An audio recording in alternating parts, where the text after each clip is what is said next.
And it is my pleasure to welcome back to the Rhema studio Reverend George Penk. Kia ora, nice to see you again. Same to you, Andrew. Nice to be here. Now, last time we were chatting, you were talking about how you're sort of in a bit of an apocalyptic vein at the moment. Not in your personal life, but in your, I suppose, Bible study and in the lectionary. A couple of sermons in a row from the book of Revelation. And, hey, as we kick this off, actually, the book of Revelation, for me, it's kind of like reading the last chapter of an Agatha Christie book, isn't it? You kind of go, oh, yeah, now I know who did it.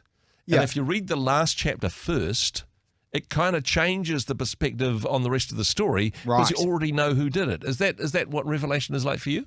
Yeah, possibly. It's interesting you should say that, actually, because after we were talking last time about how preachers often skip the Revelation readings when they come up in the lectionary, the next day I got a text from somebody I know who's also involved in preaching at their church, and he was talking about what he was preaching on coming up, and he said, I have never, in an Anglican parish church, I have never heard Revelation preached on. Wow. And I actually ended up talking to him on the phone about it, and I said, if you come to my church either of the next 2 weeks, you'll be very pleased to know that I'm picking the Revelation passages because, perhaps the last page of an Agatha Christie novel, he actually thought it was like a C.S. Lewis novel, sort of on steroids, was his expression. Yeah. Too much apocalypse. Perhaps just the other 65 books. Let's focus mostly on the Gospels. But no, look, no judgment, no criticism. The thing, I suppose, about Revelation, and honestly, there are some weird bits. The bits about the beast and the multiple heads and the woman riding the... Anyway, we won't get into the details of that. But actually, I suppose the essence of it, if we're getting down to that last chapter, is the good news is we win. The good guys win, right? Yeah, so I guess why I think Revelation is so important is that it provides some context to everything.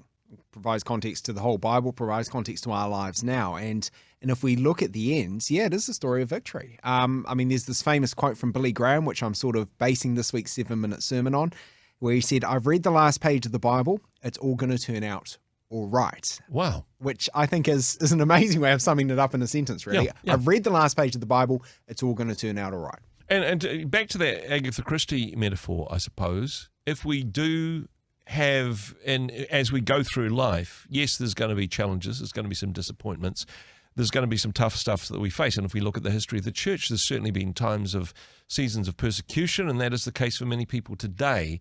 But if we know the end of the book, if we know how it's all going to turn out, it helps give us a context, but also gives us a hope. Yeah. Because we know that a new day is coming. We know that all things will be made new. Yeah, absolutely.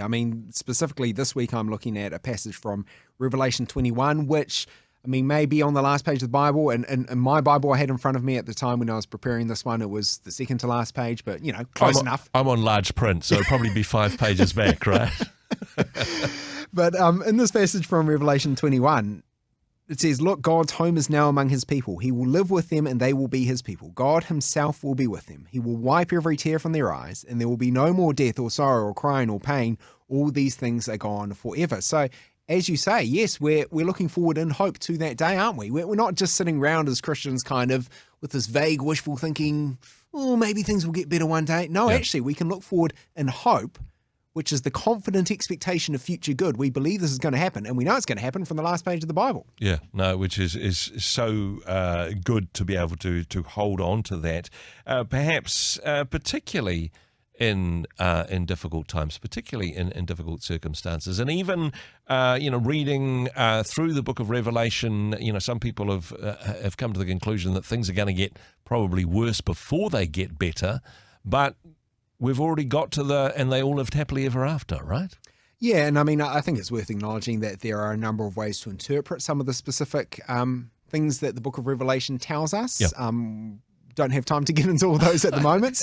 But if we think big picture, there is good news coming. Yeah. Because one day there will be no more sickness or sadness. There won't be any suffering or pain. There's not going to be any death in the new creation. God is going to make all things new. And I think it's worth noting that it's not about making all new things. It's about making all things new. So God's going to redeem and restore all of this. And for me, that really is a reason for hope. It's back to the garden in many ways, isn't it? It's back to the original plan of how God created the universe to be. It's restoring and redeeming all aspects of creation, including us humans, but also all creation as well. Yeah, absolutely. And I mean, for me, this is just incredibly good news. I think it's something that we forget often, and that we don't kind of remember that actually God is going to make things new, that we're living in an in-between time. I mean, yes, the events of the first Easter were significant, let's say. Absolutely. It's important for us to recognize that. But the whole Christian thing and the whole Jesus story doesn't stop with the resurrection. That's not the end of something. Actually, it's the beginning of something. It's the launch of a new project, if you like. It's the launch of the new creation. And the resurrection, one of the reasons why it matters so much, why the empty tomb is so significant for Christians, because it points ahead to what God's going to do one day when he redeems and restores all things. So it's that now, but not yet. Yeah. But it should change the way in which we live. If we know what our destination is, if we know how it is going to turn out, we should be a people of hope. Instead of complaining about the circumstances that we're going through, to look beyond that to what God is doing in restoring all creation. Yeah, preach it. Amen. It should give hope to our lives today, because it puts our lives and it puts everything in the world around us, even the really difficult stuff, it puts it within that context, that wider context, that big picture. As Billy Graham said, I've read the last page of the Bible. It's all going to turn out all right. Yeah, no, very good indeed. And hey, look, I think I'll leave the preaching to you, George, in that regard. However, this week's episode also includes some clips from a song, in fact, that may have inspired the title of this week's 7-minute sermon, Babs? Yeah, so the title is The Last Page of the Bible, which is inspired by that Billy Graham quote. That Billy Graham quote also inspired a song from Matthew West and Ann Wilson, who are a couple of amazing Christian artists, and they have together released a song called The Last Page of the Bible, and I think it just unpacks this idea in a really cool way. Looking forward to hearing this week's 7-minute sermon. Of course, you can also subscribe wherever you get your podcast. Encourage you to do so. The 7-minute sermon coming up in just a moment. Thanks for joining us. Thanks, Andrew. Hey, thanks very much for joining us in the Rhema studio. Thanks very much for watching the interview. It's kind of nice to have an audience, actually. And if you did like what you watched, then do give us a like, do give us the thumbs up. And if you'd like to see more interviews like that one, or perhaps even better, subscribe and those interviews will come straight to you. Don't forget to turn on your notifications, and we'll see you in the next one. Cheers.